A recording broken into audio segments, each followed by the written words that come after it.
ഇത് നമ്മുടെ വീട്ടിലുണ്ടായ ഒരു ചേനപ്പൂവാണ് കേട്ടോ. ഒരു വർഷം ചേന പറിക്കാതിരുന്നാൽ നമുക്ക് ഇതുപോലൊരു പൂവ് കിട്ടും. ഇത് നമുക്ക് കറി വയ്ക്കാനും തോരൻ വയ്ക്കാനൊക്കെ പറ്റിയിട്ടുള്ളൊരു പൂവാണ്. ഈ പൂവ് കാണാൻ നല്ല ഭംഗിയാണ് കേട്ടോ. ഇത് വിരിഞ്ഞു കഴിഞ്ഞാൽ അതിൻ്റെ അടുത്ത് കൂടി ഒരാൾക്കും പോകാനായിട്ട് കഴിയില്ല. അത്രയ്ക്ക് ബാഡ് സ്മെല്ലാണ്. അതുകൊണ്ട് വിരിയുന്നതിന് മുമ്പേ ഞാൻ ഇങ്ങ് പറിച്ചെടുത്തു. ഇത് നമുക്ക് കടയിൽ നിന്നൊന്നും വാങ്ങാൻ കിട്ടില്ല കേട്ടോ. എത്ര ലക്ഷം കൊടുക്കാമെന്ന് പറഞ്ഞാലും ഒരു കടയിലും ഇത് വാങ്ങിക്കാൻ കിട്ടില്ല. ഇനി നമുക്കിതിൻ്റെ ഭംഗിയൊന്ന് കാണാം കേട്ടോ. പൂവിന് ഫുള്ളായിട്ട് കവർ ചെയ്തിട്ടൊരു ഉടുപ്പുണ്ട്. നമുക്കതിനെ ആദ്യം മാറ്റിയെടുക്കാം. ഇതും കഴിക്കാനായിട്ട് പറ്റും. നല്ലൊരു കട്ടിയുള്ള ഉടുപ്പാണ്. നിവർത്തി നോക്കുമ്പോൾ ഒരു കിരീടം പോലെയാണ് കേട്ടോ അത് കാണാനായിട്ട് കഴിയുക. അപ്പം ഞാൻ അതിൻ്റെ ഞെട്ടിയൊക്കെ മുഴുവനായിട്ട് അരിഞ്ഞ് കളഞ്ഞിട്ട് ഇനി അതിൻ്റെ പൂവ് മാത്രമാണ് എടുക്കുന്നത്.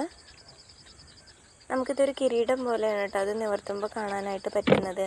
അതിൻ്റെ ഉള്ളിലായിട്ടാണ് പൂവിരിക്കുന്നത്. 3 തട്ടുകളിലായിട്ടാണ് കേട്ടോ പൂവിരിക്കുന്നത്. അതിൽ താഴത്തെ ഭാഗം നല്ല പൂവാണ്. നടുഭാഗം മുത്തുകൾ വെച്ച പോലെ, മുത്തുകളിങ്ങനെ ചേർത്ത് കോർത്ത് വെച്ച പോലെ ഉണ്ട്. അതിൻ്റെ മുകൾ ഭാഗത്ത് ഒരു തൊപ്പി പോലെ ഇരിക്കുകയാണ്. അത് നല്ല പഞ്ഞിയാണ് കേട്ടോ അത് മുറിച്ച് കഴിഞ്ഞാൽ കാണാനായിട്ട് കഴിയുക.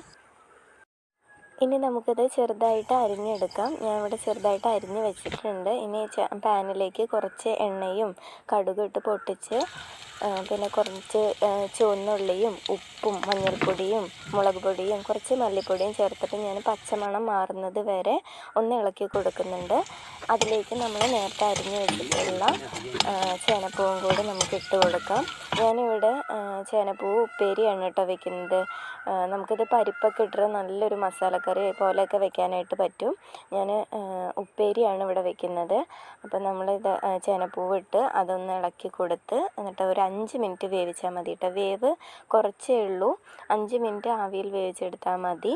അതിനുശേഷം അതിൻ്റെ മുകളിലേക്ക് കുറച്ച് പച്ച വെളിച്ചെണ്ണയും കൂടി ഒഴിച്ചിട്ട് നന്നായിട്ടൊന്ന് ഇളക്കിയെടുത്താൽ നമ്മുടെ തോരൻ ഇവിടെ റെഡിയാണ്.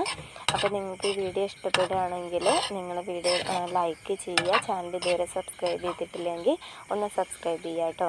Thank you.